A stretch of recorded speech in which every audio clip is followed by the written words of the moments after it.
Biasanya, orang menginginkan sesuatu dengan keinginan kuat disertai janji. Jika terkabulkan keinginannya, dia akan melakukan kebaikan tertentu. Misalnya, orang yang lama tak mendapatkan keturunan dan sangat menginginkannya, atau ingin mendapat pekerjaan, atau demi sukses studinya, atau sukses karirnya, tak jarang mengucapkan janji pada Allah akan melakukan kebaikan. Misalnya, dengan mengucapkan, jika keinginan itu tercapai, aku akan berpuasa Senin Kamis selama setahun, atau bersedekah pada 100 anak yatim. Dengan janji ini, orang meyakini keinginannya itu bakal terkabul. Janji inilah yang disebut dengan nazar. Namun, tindakan ini menimbulkan pertanyaan, mengapa berbuat baik harus menggunakan syarat? Bukankah mestinya melakukan kebaikan dan ketaatan kepada Allah dilakukan tanpa syarat? Maka pantas saja jika Nabi SAW kemudian menyebut orang bernazar itu orang pelit.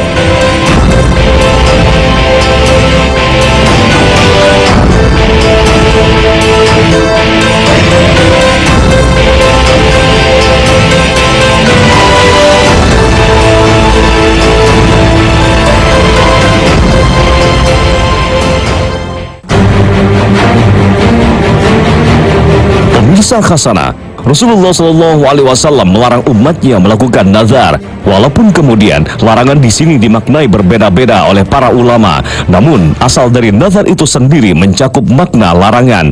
Nabi SAW bersabda, "Jangan kalian bernazar, karena bernazar itu tidak memberi pengaruh sedikit pun terhadap takdir.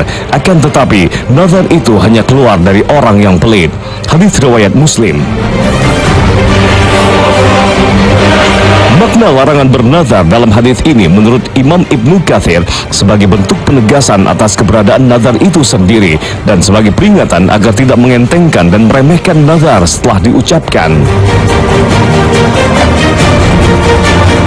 Memulai untuk bernazar dihukumi makruh oleh ulama. Namun jika nazar itu terlanjur diucapkan dan telah ditetapkan, maka hukum menunaikan dan melaksanakannya menjadi wajib. Di sini sepertinya ada pertentangan. Satu sisi, orang yang menunaikan nazarnya mendapatkan sanjungan dan pujian dari Allah. Di sisi lain, Allah melarang untuk bernazar. Menurut ulama, nazar yang terpuji adalah nazar untuk melakukan ketaatan semata tanpa digantungkan kepada urusan duniawi.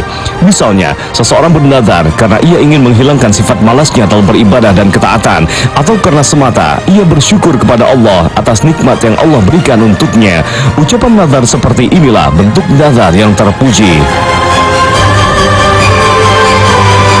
Tapi, nazar yang dilakukan karena ingin meraih sesuatu yang menggiurkan atau ingin menghindari satu hal yang buruk, maka inilah nazar yang tercela. Karena orang ini telah menggantungkan keinginan beramal baik jika keinginannya terkabulkan, sementara ia tidak akan melakukan kebaikan itu jika keinginan dan harapannya tidak terkabulkan. Dengan demikian, bukankah seorang yang memimpikan harta atau jabatan misalnya tidak akan melakukan puasa Senin Kamis, bersedekah atau ketaatan lainnya jika keinginannya tidak terkabulkan? Bukankah sama saja orang bernazar seperti ini seperti orang pelit? Karena nazar seperti ini sama saja dengan transaksi barter dengan Allah. Jika diberi, baru kemudian mau beribadah, sehingga impas dengan Allah. Nazar seperti inilah nazar tercela.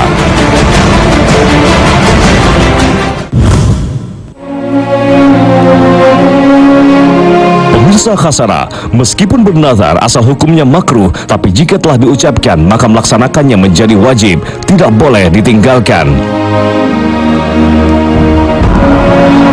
Nazar yang wajib ditunaikan ini ialah nazar yang bentuknya ketaatan kepada Allah. Seperti misalnya, seseorang bernazar, jika Allah menyembuhkan penyakitku, maka aku akan pergi umroh. Atau misalnya, ia bernazar, apabila aku naik jabatan, aku akan bersedekah. Nazar yang isinya ketaatan seperti ini wajib ditunaikan dan harus dilaksanakan. Dari Aisyah radhiyallahu anha, Nabi sallallahu alaihi wasallam pernah bersabda, siapa saja yang bernazar taat kepada Allah, maka taatilah. Dan siapa saja yang bernazar maksiat kepada Allah, maka janganlah ia bermaksiat. Hadis riwayat Bukhari. Namun, apabila seseorang tidak mampu memenuhi nazarnya, mungkin karena jenis ketaatan atau kebaikan yang ia nazarkan terlalu berat. Seperti misalnya, ia bernazar akan menghajikan semua anggota keluarganya atau mengumrohkan semua karyawannya, padahal keinginannya telah tercapai berkat nazar yang ia janjikan.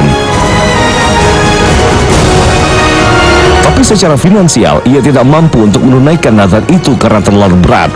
Dalam keadaan seperti ini, apakah yang harus ia lakukan? Masih haruskah ia berusaha untuk menyelesaikan nazarnya? Inilah salah satu hikmah mengapa nazar dikatakan makruh oleh ulama, sebab nazar pada hakikatnya menciptakan kesusahan untuk dirinya sendiri, padahal Allah justru menghendaki keringanan untuk hambanya. Sehingga dalam kasus ketika seseorang tidak mampu menunaikan nazarnya, saat itulah kesusahan dan kesulitan begitu terasa, padahal sebelumnya tidak ada yang memerintahkannya untuk bernazar.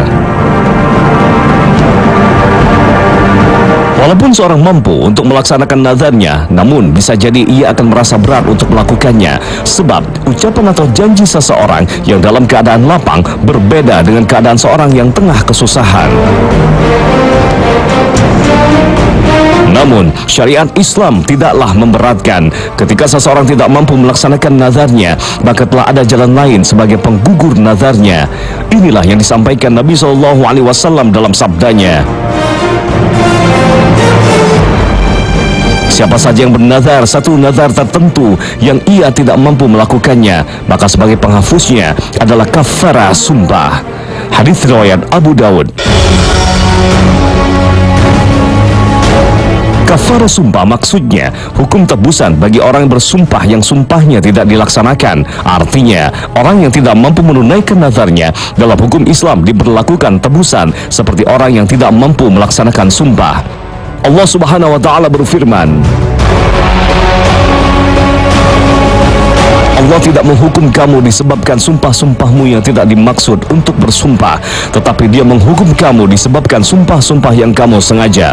Maka kafarat melanggar sumpah itu ialah memberi makan 10 orang miskin, yaitu dari makanan yang biasa kamu berikan kepada keluargamu, atau memberi pakaian kepada mereka, atau memerdekakan seorang budak. Barang siapa tidak sanggup melakukan yang demikian, maka kafaratnya puasa selama 3 hari. Demikian itu adalah kafarat sumpahmu bila kamu bersumpah dan kamu langgar, dan jagalah sumpahmu. Demikianlah Allah menerangkan kepadamu hukum-hukumnya agar kamu bersyukur kepadanya. Al-Quran Surah Al-Ma'idah ayat 86. Dengan demikian, kafarah atau tebusan yang wajib bagi siapa saja yang tidak bisa melaksanakan nazarnya ialah memberi makan 10 orang miskin, dan ia tidak mampu memberi makan 10 orang miskin, hendaknya ia memberikan mereka pakaian. Jika ia tidak mampu memberi makan dan pakaian kepada orang miskin, maka dia harus membebaskan hamba sahaya. Jika memperdekakan budak sahaya juga tidak mampu, barulah kemudian dia hanya punya pilihan terakhir, yaitu berpuasa sebanyak 3 hari. Berbeda halnya dengan nazar maksiat. Misalnya, seorang bernazar melakukan hal yang haram, seperti ucapan nazar seseorang. Apabila tim yang ia idolakan atau jika dia menang dalam sebuah lomba, maka ia bernazar akan meminum minuman keras dan bernazar akan mentraktir rekan-rekannya meminum minuman keras. Apabila hajatnya tercapai, dia menang atau timnya menang dalam lomba, wajibkah dia melaksanakan nazarnya? Yang berarti dia harus minum minuman keras atau mentraktir rekan-rekannya minum minuman keras. Bukankah minuman itu haram? Inilah nazar maksiat. Hukumnya sudah jelas, haram. Nabi SAW bersabda, siapa saja yang bernazar taat kepada Allah, maka taatilah. Dan siapa saja yang bernazar maksiat kepada Allah, maka janganlah ia bermaksiat. Hadis riwayat Bukhari. Pemirsa khasara, nazar yang bentuknya maksiat tidak wajib ditunaikan dan nazarnya terhitung hangus. Ini berdasarkan sabda Nabi SAW. Tidak ada penunaian untuk nazar dalam maksiat. Hadis riwayat Muslim. Walaupun nazarnya hangus dan tidak boleh dilaksanakan, bukan berarti ia terbebas dari kewajiban. Ia tetap diwajibkan membayar kafarah sumpah atau denda yang sama dengan denda bagi orang yang melanggar sumpah, yaitu memberi makan 10 orang miskin jika tidak mampu memberi pakaian mereka. Jika tidak mampu juga, dia harus membebaskan budak, dan jika dia tidak mampu juga, maka berpuasa selama 3 hari. Selain bentuk nazar ketaatan dan nazar maksiat, ada juga nazar yang lain, yaitu nazar yang diucapkan seseorang tapi ucapan nazar itu bertabrakan dengan ketentuan suatu hukum. Maka dalam kasus ini, orang yang bernazar dianjurkan untuk tidak melaksanakannya, tetapi cukup melaksanakan kafarah atau denda sumpah sebagai penebus nazarnya. Hal ini sebagaimana yang dikisahkan dalam satu riwayat dalam Sahih Bukhari, bahwa di hari nahar atau hari raya Idul Adha, datanglah seorang laki-laki kepada Abdullah bin Umar lalu bertanya, "Aku telah bernazar untuk berpuasa pada setiap hari Selasa atau setiap hari Rabu sepanjang hidupku. Namun sekarang hari itu bertepatan dengan hari raya Idul Adha yang dilarang berpuasa dalam agama." Abdullah bin Umar pun hanya menjawab, "Allah telah memerintahkan agar menunaikan nazar dan kita telah dilarang berpuasa pada hari nahar ini."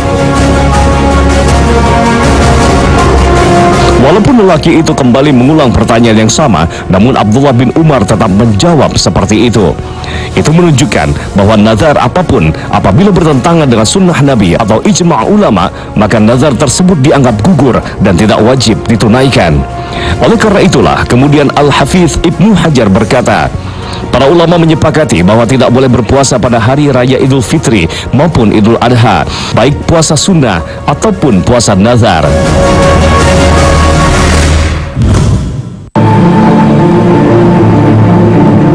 Pemirsa Khasanah, nazar bukanlah masalah yang baru dikenal dalam Islam, tetapi syariat nazar telah ditetapkan dalam syariat umat terdahulu sebelum Islam.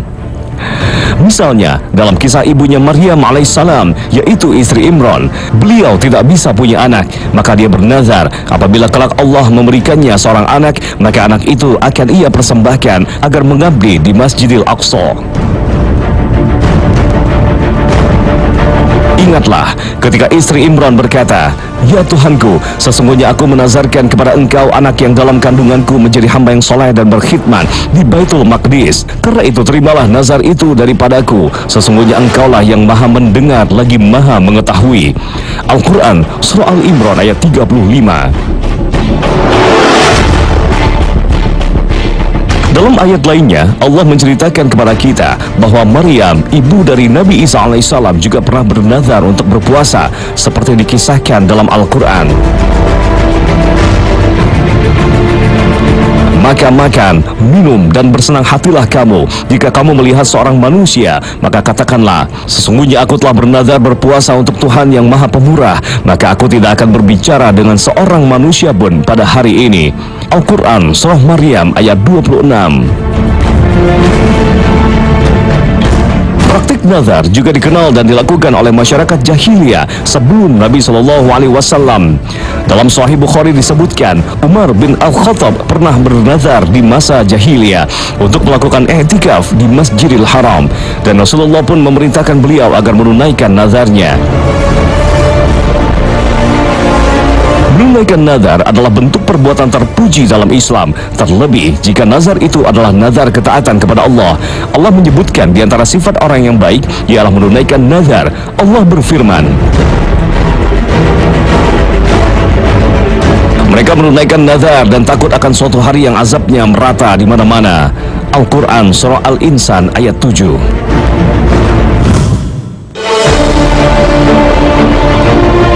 Pemirsa Khasanah, tidak semua yang diinginkan seseorang bisa tercapai.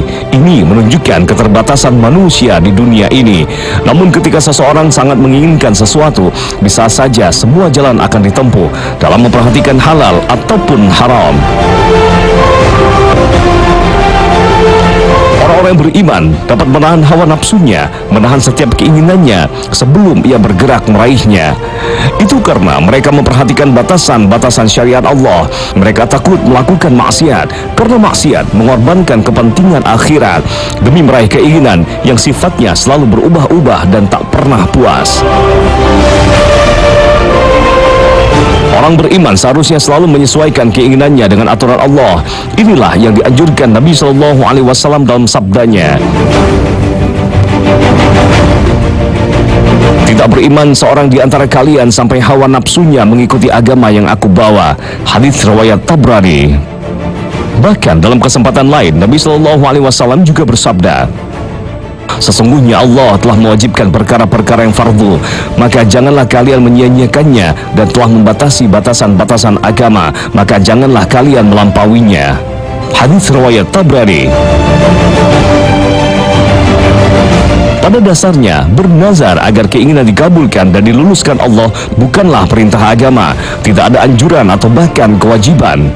Namun, yang menjadi anjuran dalam meraih keinginan dan cita-cita adalah dengan berdoa, bukan dengan bernazar. Allah berfirman, dan Tuhanmu berfirman, berdoalah kepadaku, niscaya akan kuperkenankan bagimu. Sesungguhnya orang-orang yang menyombongkan diri dari menyembahku, berdoa kepadaku, akan masuk neraka jahanam dalam keadaan hina dina. Al-Quran, Surah Al-Ghafir, ayat 60. Betapa berdoa merupakan anjuran yang sangat jelas sebagai kiat-kiat penting dalam meraih setiap keinginan. Allah Subhanahu wa Ta'ala telah menjanjikan pada hambanya, dan apabila hamba-hambaku bertanya kepadaku tentang aku, maka jawablah bahwasanya aku adalah dekat. Aku mengabulkan permohonan orang yang berdoa. Apabila ia memohon kepadaku, maka hendaklah mereka itu memenuhi segala perintahku, dan hendaklah mereka beriman kepadaku, agar mereka selalu berada dalam kebenaran. Al-Quran, Surah Al-Baqarah, ayat 186.